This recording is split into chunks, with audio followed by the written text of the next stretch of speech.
All the very latest now with the ITV Lunchtime News.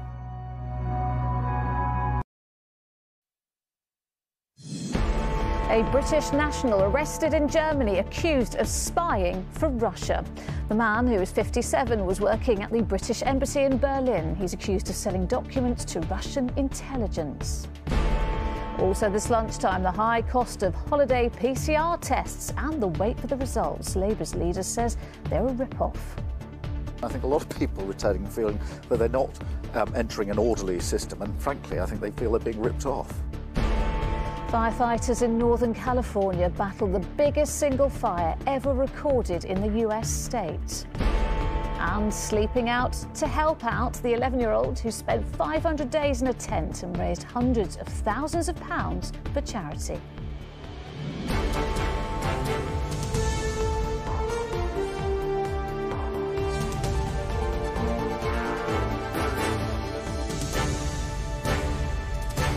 This is the ITV Lunchtime News with Lucrezia Millarini. Good afternoon. A Briton arrested in Germany accused of spying for Russia will appear before a court later this afternoon. The 57-year-old, known only as David S., is accused of handing over documents in exchange for cash while working at the British Embassy in Berlin. Lucrezia has the latest. Outside Berlin's British Embassy this morning, all appeared calm. But inside, staff are grappling with the shocking revelation that a suspected Russian spy has been working here, posing as one of their own. A British man, known only as David S., has been arrested in Germany after allegedly passing documents to Russian intelligence in exchange for money. In a statement, German federal prosecutors said, on at least one occasion, he forwarded documents obtained in the course of his professional activities to a representative of a Russian intelligence service. In return for providing information, the accused received cash in a previously unknown amount. The arrest is the result of a joint investigation between Germany and the UK. The Metropolitan Police has confirmed that its counter-terrorism officers, responsible for investigating alleged breaches of the Official Secrets Act, are working with their German colleagues. The UK's relationship with Russia was already strained.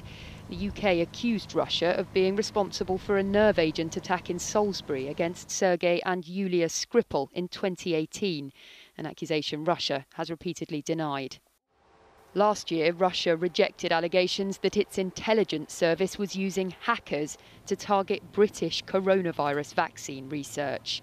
And last month, the Royal Navy was involved in a standoff with a Russian warship in waters near Russian-annexed Crimea. It's not yet clear what has gone on inside Berlin's British Embassy, but more details will emerge when one of its employees appears before a judge in court this afternoon. Chloe Keedy, ITV News. Rebecca Barry is at Scotland Yard this lunchtime. So, Rebecca, what more information is emerging about this suspect? Well, just to explain firstly, it's the Met Police's counter-terrorism unit that's responsible for investigating alleged breaches of the Official Secrets Act. So they, along with their German counterparts and, of course, MI5, are working on this. What do we know about the man they suspect of spying? Well, he's a 57-year-old British man, identified only as David S. That's because of Germany's strict privacy laws. He was arrested yesterday in Potsdam, that's a city on the outskirts of Berlin, and his home and workplace have been searched. It seems that this is not a case involving a high-level diplomat. We know that he was hired locally, and there are unconfirmed reports that he worked for a private contractor that was in charge of the British Embassy's facilities and security. So, though clearly not on the same scale as the shadowy espionage of the Cold War, this clearly illustrates the ongoing icy tensions between the UK and Russia. All right, Rebecca, thank you very much for the update. Next this lunchtime, the Labour leader has laid into the government's COVID test system for Britons returning from holiday abroad. Sir Keir Starmer called them a rip-off and urged ministers to cut the cost or provide them for free. Well, there's mounting criticism about the costs of PCR tests and delays people face while waiting for results from the private companies which provide them. Our political correspondent Carl Dinnan has this report. Travel in the time of COVID isn't just uncertain, it's expensive. Travellers returning from abroad to Luton today will have to fork out for PCR tests, which cost £75 each on average. We spend money to go on holiday and then we have to come back and spend more money on testing, you know? It seems you're paying £150 for day, 2 tests, and then it sits in a Royal Mail office. There have been complaints about private testing companies being unregulated and some tests taking too long to process. I don't need any persuading that the government hasn't got control of this situation. I'm worried about the length of time it takes for tests and the costs of tests. And I think a lot of people returning feeling that they're not entering an orderly system. And frankly, I think they feel they're being ripped off.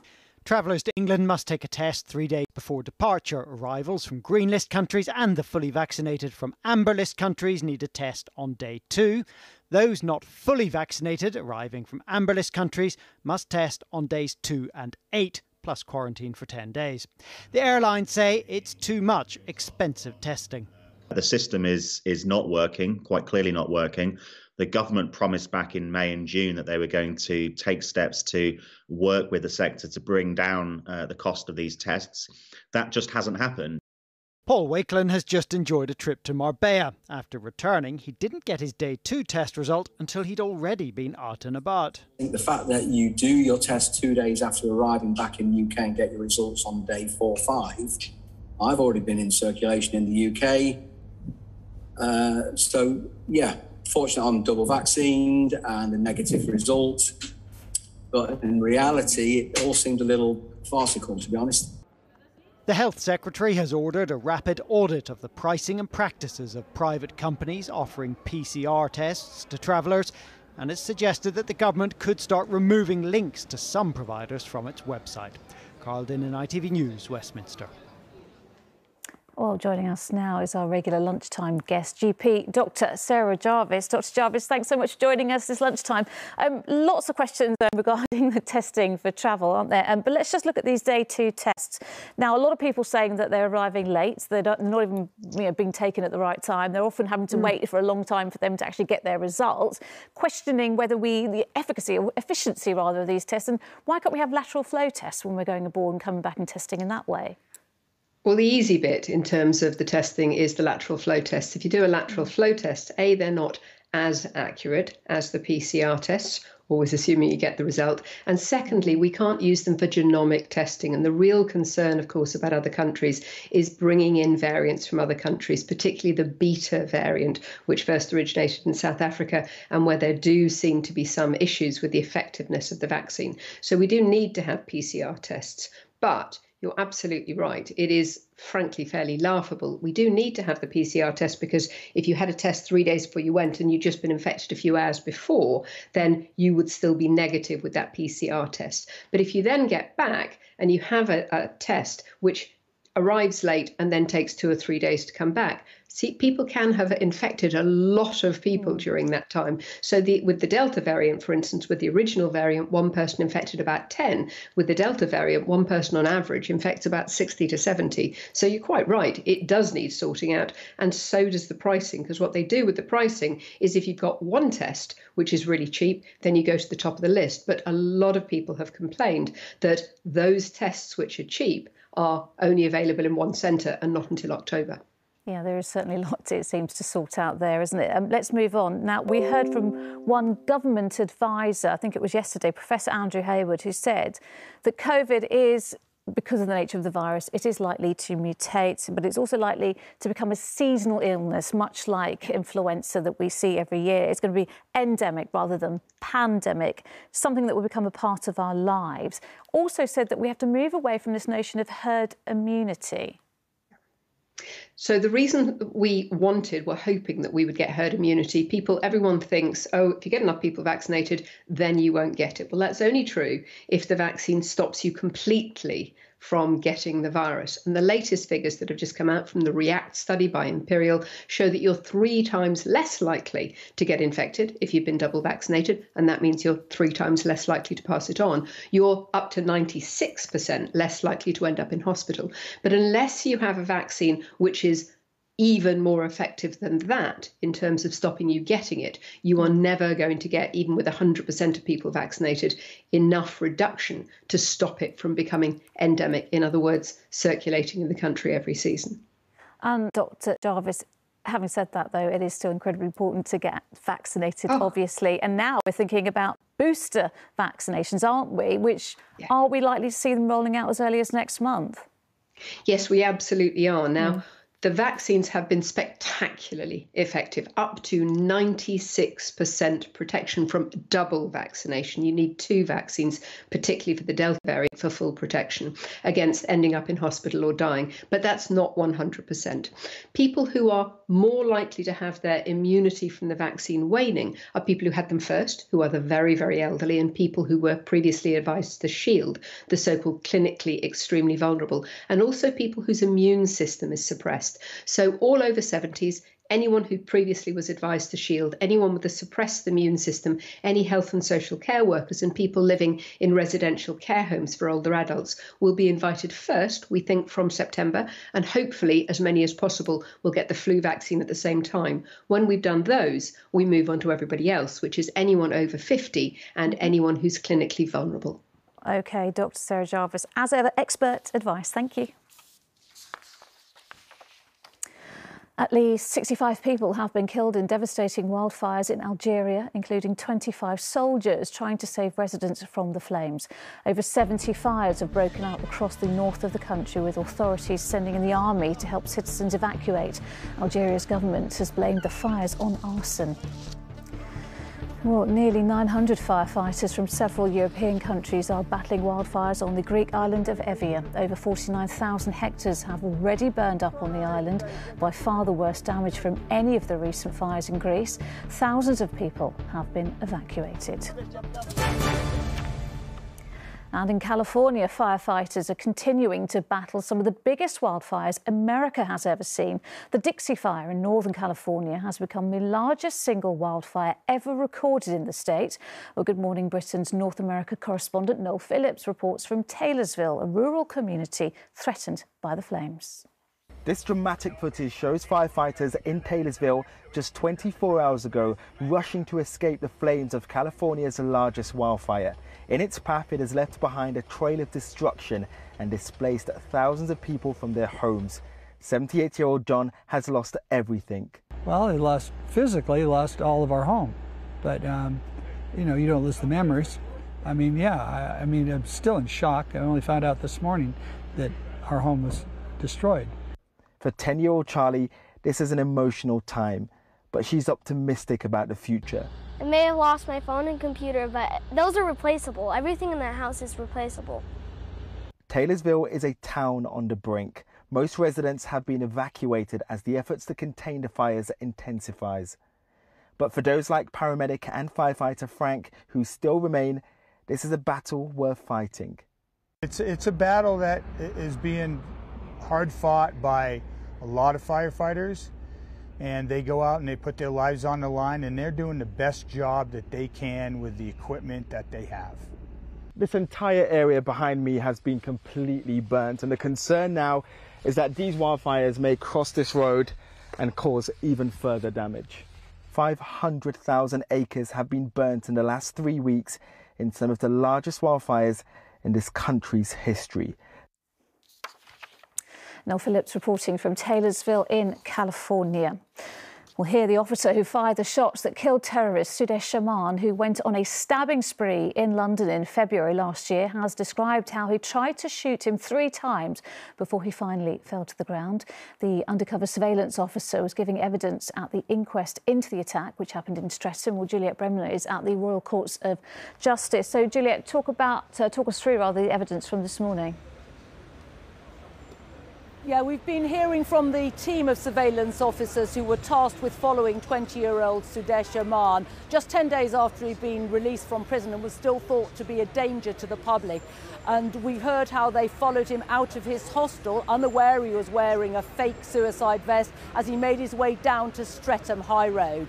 We also heard the officer describing how he's known only as BX75 to try and keep his identity a secret, had first of all chased him after he started stabbing people and got close to him outside the Lidl store. He fired a first shot there, but unfortunately that didn't hit Aman. It instead smashed the window, and he then had to carry on chasing him down the street till he reached him just outside Boots, when Aman had turned round to confront them and started brandishing the knife at them. And he said, he was so close to me with the knife that I had an immediate fear for my life. I shot at his chest. It was a single shot. But we heard that that too had not incapacitated Aman, and instead he had to fire a third shot. At that point, Aman did fall to the ground, and officers went over to look at him and thought he might be wearing a vest that could be activated, so they cleared the space around him.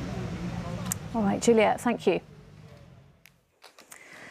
Sir Andrew Strauss is best known as one of our finest cricketers and captaining one of the greatest ever England cricket teams. But on Friday, at England's Test match against India, he'll be out raising money for the foundation he set up following the death of his wife.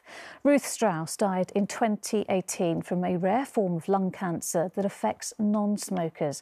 Sir Andrew started the foundation in her name to raise money for people with similar types of cancer and to provide pre-bereavement support for families. This year, Red for Ruth Day will once again see players and fans at Lord's Cricket Ground wearing red. The hope is to raise more than £1 million for the charity. And I'm very pleased to say that Sir Andrew joins us now from, I think he's at the Oval Cricket Ground, inside though. Sir Andrew, thanks so much for joining us.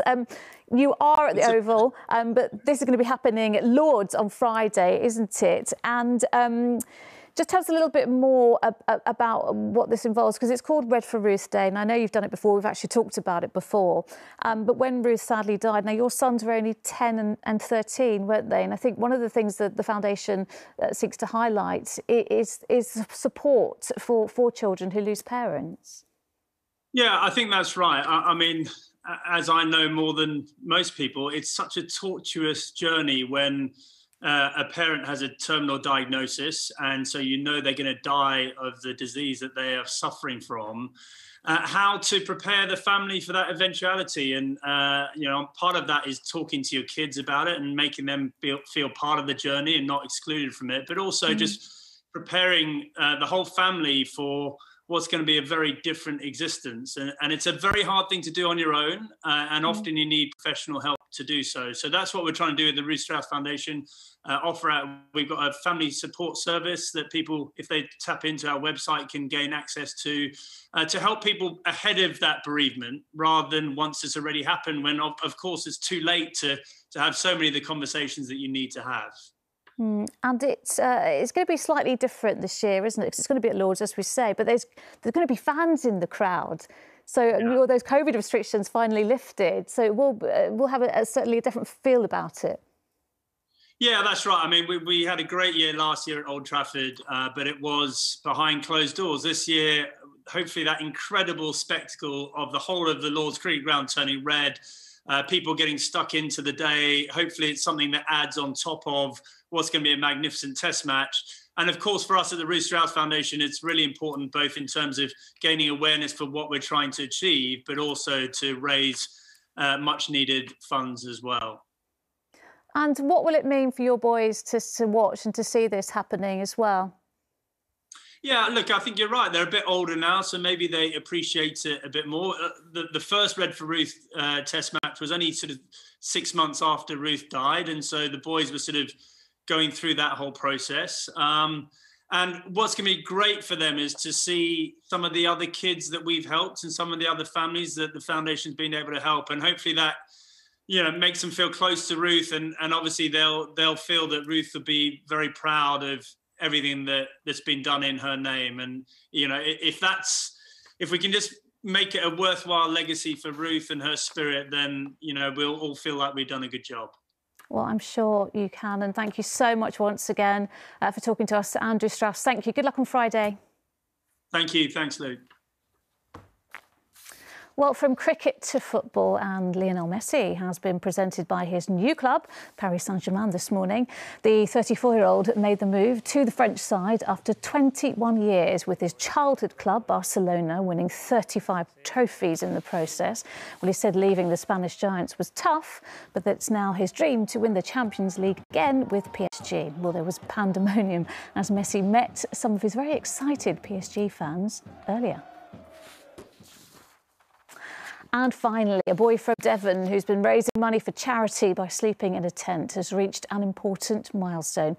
500 consecutive nights camping outdoors, or since starting just over a year ago. Max Woozy, known as Tentboy, has raised an incredible £640,000 for his local hospice. Armani Ibrahimi has the story. Maybe you've camped out a few times, but have you ever slept in a tent for 500 nights in a row? Known as Tentboy, 11-year-old Max Woozy did exactly that. It's just been so much fun the last 500 nights. I still want to stop. Wow! Whether it was a windy night or heavy rain, Max put up with it for charity. So far, he's raised more than £640,000. But that's not all. He's had the chance to sleep in a range of places, from camping in a zoo to pitching in the Downing Street garden, and most recently, spending his 500th night out in the wild. The outdoors is amazing. And listening to the birds sing in the morning or listening to the rain drop onto the tent, it's just relaxing and peaceful. Max swapped his bed for a tent in March last year and has been sleeping outside since the start of the first lockdown. He then started to raise money for North Devon Hospice after his friend who gave him his very first tent was looked after there. My neighbour Rick unfortunately died of cancer, but before he died, he gave me a tent and said, "I want you to have an adventure in it," and I said, "I promise you I will." And the North Devon Hospice took such good care of him. I just wanted to help them out by starting to raise money. As you can see, it's getting wow. Although Max has coped very well with the weather conditions, it's a shame his tent can't say the same. He's now on his 10th tent. He says he will stop once he starts to hate it, but as of yet, it doesn't look like he'll be back in his bed anytime soon. Amani Ibrahimi, ITV News. Oh, good work, Max. And that is it this lunchtime. I'm back with the evening news at 6:30. The latest where you are follows the national weather. But from everyone, bye-bye.